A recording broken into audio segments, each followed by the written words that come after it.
नमस्कार दोस्तों, मैं सुशील कुमार कैंथुला इस वीडियो के अंक में के में आपका हार्दिक अभिनंदन करता हूं।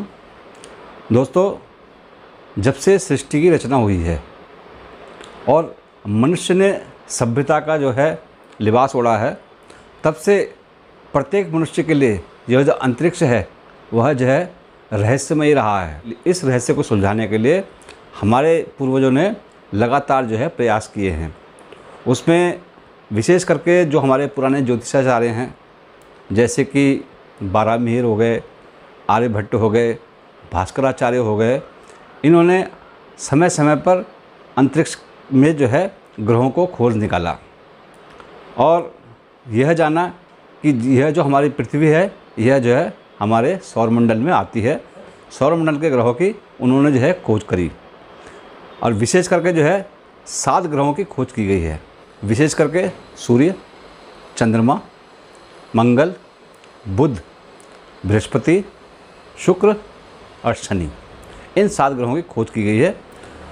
उसके बाद कल्पना की गई राहु और केतु की, क्योंकि राहु और केतु का कोई अस्तित्व नहीं है, इसलिए जो है उनको जो है छाया ग्रह की संज्ञा दी गई है। तो विशेष करके जो ज्योतिष शास्त्र में जो जितने भी ग्रह हैं, सिर्फ जो है 7 ग्रहों का जो है जिक्र किया जाता है।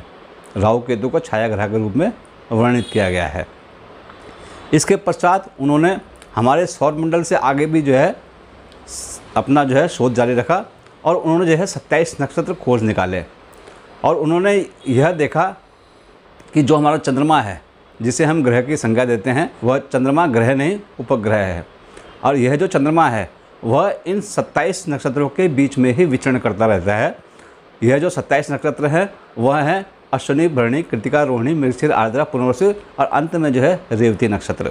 इन 27 नक्षत्रों में विभिन्न चरणों में चंद्रमा भ्रमण करता रहता है और विशेष करके चंद्रमा जो है जब भ्रमण करता है तो एक तो पृथ्वी के सामने भ्रमण करता है और एक जो है जब हमें दिखाई नहीं देता।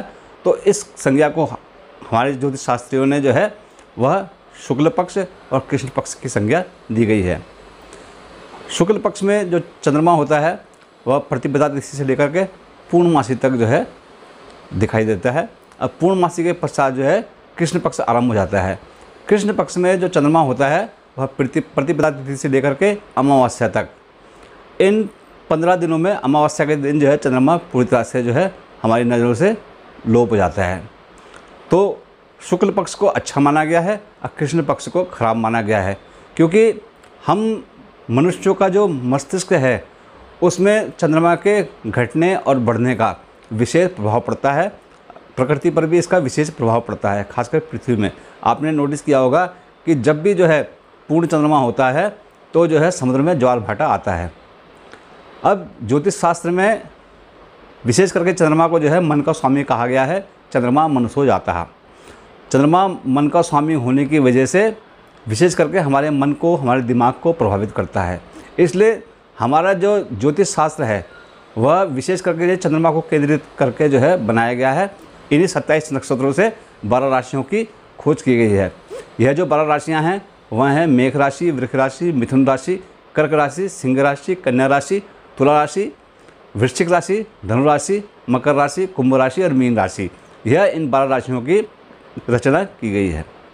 अब प्रत्येक व्यक्ति को जो है उसके जन्म के अनुसार, उनके जन्म नक्षत्र के अनुसार जन्म जो है नक्षत्र और जन्म राशि के हिसाब से जो है वर्गीकृत किया गया है।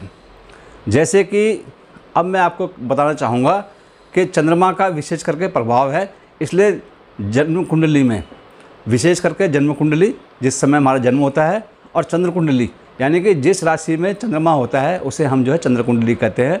तो जो प्रभाव लग्न कुंडली से या जन्म कुंडली से जो प्रभाव मनुष्य के ऊपर होता है वही चंद्र कुंडली से भी होता है।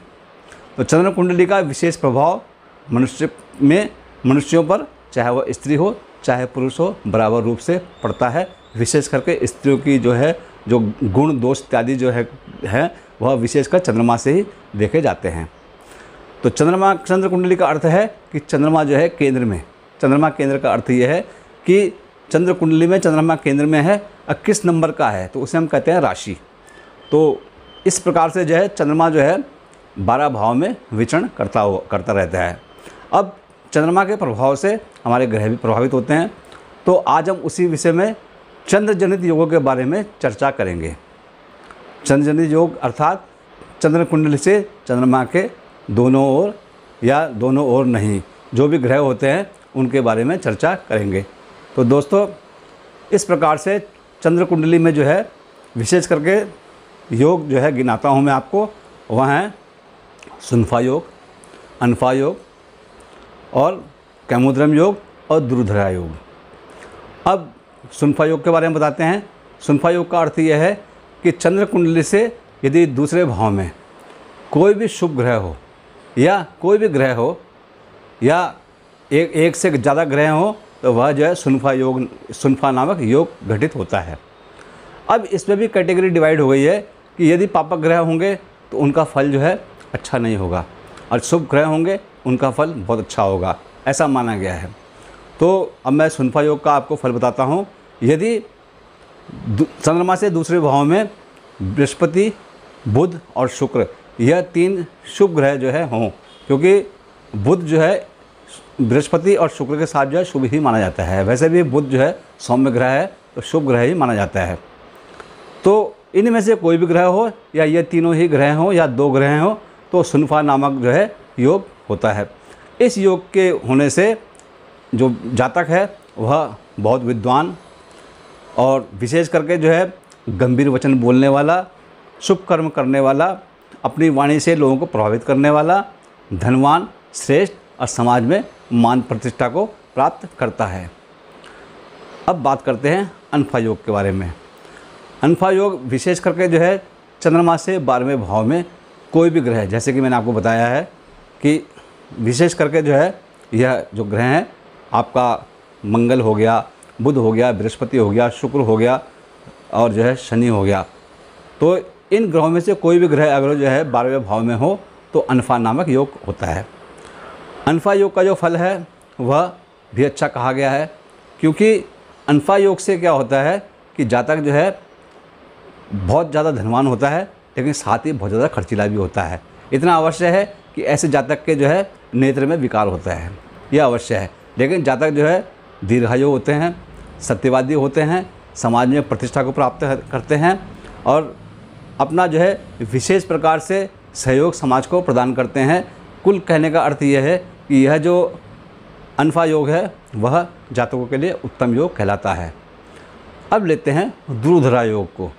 दुर्धरा योग का अर्थ अर्थात दोनों ओर, यानी कि चंद्र कुंडली से दूसरे भाव में अब 12वें भाव में यदि कोई भी ग्रह हो, अर्थात जैसे मैंने आपको बताया है कि मंगल से लेकर के और शनि ग्रह तक जो है कोई भी ग्रह हो दोनों भाव में तो दुर्धरा नामक योग कहलाता है। यह भी एक बहुत ही शुभ योग होता है। इस योग में जो व्यक्ति जन्म लेता है वह उत्तम सुखों को प्राप्त करता है। उसके राजयोग होते हैं, राजा के समान उसका व्यवहार होता है, समाज में प्रतिष्ठा को प्राप्त होता है, प्रतिष्ठित होता है, धनवान होता है, राजा के समान कार्य करने वाला होता है, क्योंकि अब राजा महाराजाओं का जमाना चला गया है लेकिन उसकी सोच जो है बिल्कुल राजाओं जैसी होती है और समाज में बहुत तरक्की करते हैं और मान सम्मान इत्यादि अर्जित करते हैं। अब बात करते हैं कैमुद्रम योग के बारे में।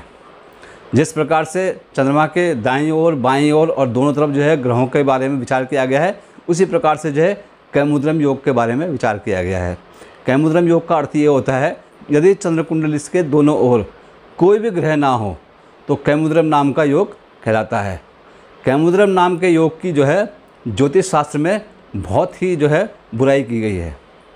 कहने का अर्थ ये कहा गया है कि जिस जातक का कैमुद्रम योग होता है वह अगर राज परिवार में भी उत्पन्न हो, यानी कि यह वह किसी धनाढ्य परिवार में भी होगा या किसी भी संपन्न परिवार में उसका जन्म हुआ हो, तो वह जो है जीवन भर जो है धन को तरसता है, परेशान रहता है, बिल्कुल जो है गरीबों की तरह जीवन यापन करता है। उसे ना वस्त्रों का सुख मिलता है, ना वाहन का सुख मिलता है, किसी प्रकार के सुख में उसकी कमी रहती है और जो है वह जीवन भर जो है परेशान रहता है। तो यह जो है कैमुद्रम योग का फल है। लेकिन दोस्तों, मैं इतना अवश्य कहूँगा कि ज्योतिष शास्त्र में जो है एक ही योग को आधार मान करके जो है उसका भावार्थ नहीं करना चाहिए, व्याख्या नहीं करनी चाहिए, क्योंकि ज्योतिष शास्त्र में और भी ग्रह होते हैं और उनसे भी योग बनते हैं जिनकी हम आगे भविष्य में चर्चा करेंगे। उसमें कई प्रकार के योग होते हैं, जैसे जो है राजयोग हुए या अन्य प्रकार के कई शुभ योग होते हैं।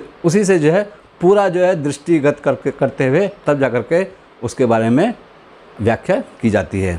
तो दोस्तों, यह था चंद्रजनित योगों के बारे में मेरे विचार। आशा करता हूँ मित्रों आपको यह वीडियो पसंद आया होगा। यदि आपको यह वीडियो पसंद आया हो तो कृपया लाइक करें, सब्सक्राइब करें, शेयर करें। तब तक के लिए दीजिए अनुमति। आपका दिन शुभ हो। नमस्कार।